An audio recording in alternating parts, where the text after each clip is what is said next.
yeah, the things that you discover when you're off exploring with no fixed agenda are absolutely fantastic.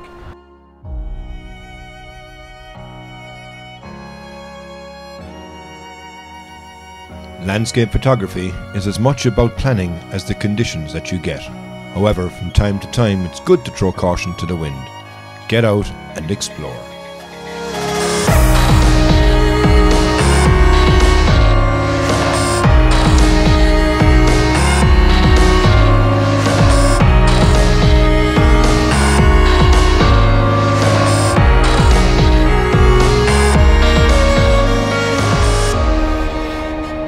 Today you join me in a place I'd never been before. In fact, I never even knew it existed.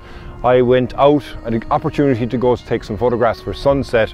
The skies are looking nice, and I went on a journey down towards the coast of Waterford, but unfortunately I couldn't get there. There was a traffic accident, so the road became blocked. So I turned around and I said, you know what, I'll look in the map, I'll go to a place I hadn't gone to before.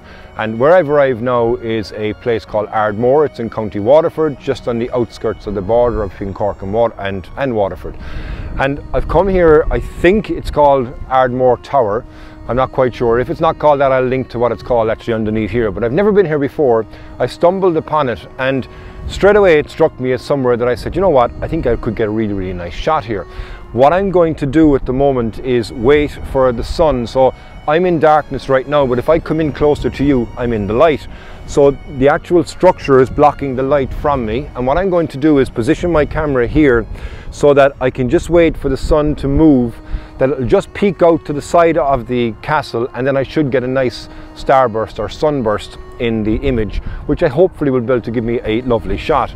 At the moment it's quite difficult to expose because whilst we have got clouds in the background, they are quite bright. I suppose the light is quite bright that's coming back around from the side of the castle. So by taking my photograph, again I'm exposing for the highlights, it means that the castle itself is going to be in darkness. But I should be able to bring that up in post, bring up the shadows in regards to it. But I'm just going to wait here now for the sun just to pop around, and it'll just appear to the side of the castle. And when it does that, I'll then just basically set my camera up, take my shot, so I should capture that starburst or sunburst, should I say, on the right hand side of the castle. So we're going to get cracking on with this here, and we'll wait for the light to come around and I'll take that shot, and after that I'll talk you through and see if I got the shot or not.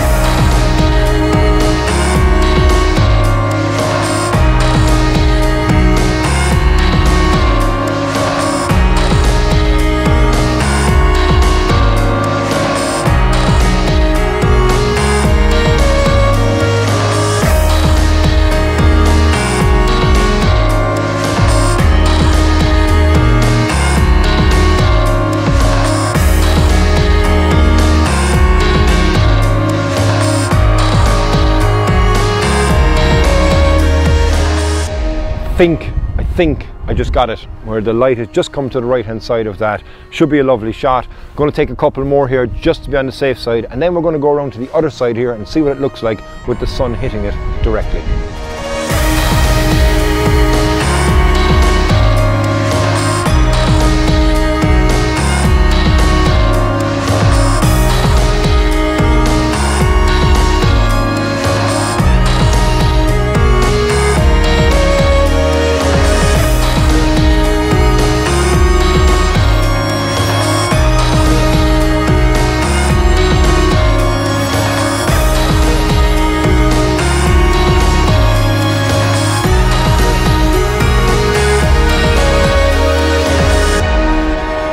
Typical when you just get around to the other side of it, the sun decided to go behind clouds that are in the western horizon. But still, it's nice on the other side here. I didn't notice that there was a set of steps. Now it's closed off, obviously, because people can't go up there. Obviously it's dangerous, but I still think I got a nice photograph here just before the light itself completely disappeared. And what I've done to compose the photograph, nothing really unusual. I've put it on the left hand third of the frame, and my settings at the moment, I'm shooting at f/16. I'm at a third of a second. My ISO is at 100, and I'm shooting at 24mm. So I'm kind of filling the frame with the grass that you see in front is going to be on the lower third. This is going to intersect on the left hand side, and you've got a pretty basic sky behind it, nothing majorly to be excited about. But The reason I came here is because I looked and saw that there were some nice cliffs, and I read also that there was a cliff walk. So I'm going to go try and find that cliff walk. Maybe I can see down onto the water below. But also looking in the distance there's a very deep and dark rain cloud, which is actually what stopped the light that's coming here. So I might swap out the long lens as well and just take a couple of photographs of that if we get some drama that would appear in that, if the cliffs themselves aren't very forthcoming in regards to images. But I'll show you this photograph anyway here, and we'll go over to the cliffs there next, and we'll see how we get on then from there.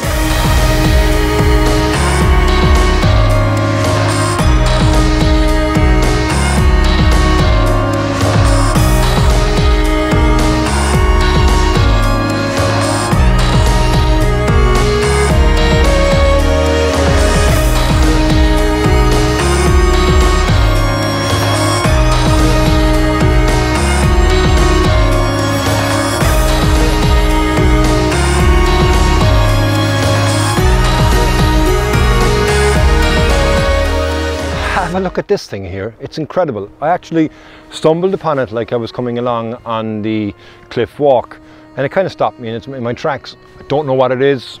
It's some old industrial thing, obviously. I don't know if it would have started up here on the cliff and ended up down here. Did it come off a ship? Was it a buoy of some sort? Was it a floating rig?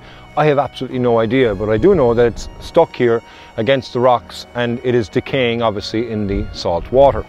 I've decided to put on my long lens because I don't want anything else in the background. I want to look at this itself, and then I've also put on my little stopper, and I've done a long exposure. And the idea behind the long exposure is that everything else becomes smooth and ethereal, and then that structure as well itself will remain static within the image.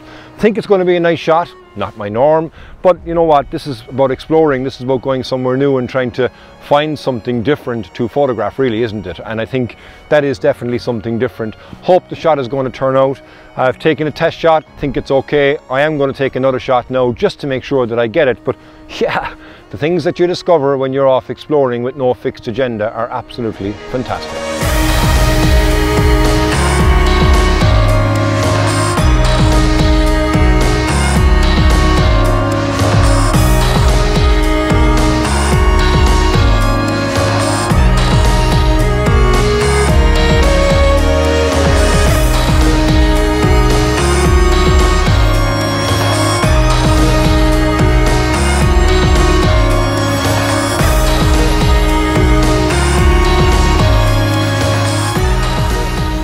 I was going to go along the cliff to see what I could get, but unfortunately there's a bank of clouds on the western horizon, so it completely blanked out anything I was going to take a photograph of.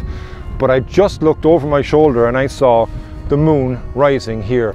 So it's rising in the distance here. I don't know if you can see it if I step out of frame. It's not often in Ireland we get an opportunity to get the moon in a clear sky when it's rising, and also, you know, I could have missed that if I just hadn't looked over my shoulder.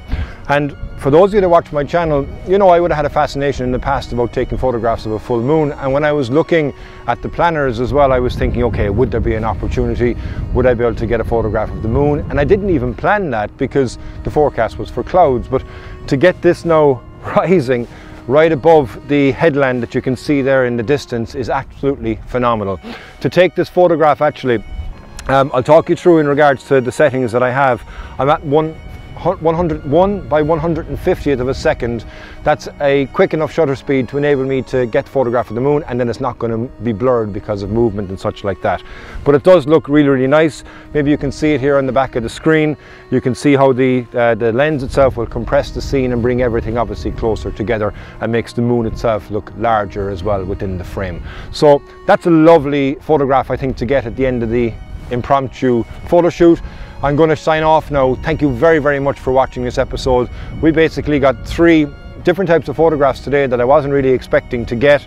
I think the moon is probably going to be my favorite, although saying that, that structure that was down here on the coast actually could be a very nice shot as well. Obviously I won't know until I get them back to base, but I'm going to just crack on here before the moon gets too high. Going to get a couple of more shots of that, and as always, thank you very, very much for watching this episode. I hope you enjoyed coming with me. If it's your first time on the channel, please hit that subscribe button, and if you're already subscribed to the channel, thank you very much for sticking with me, and until the next time, slán go fóill.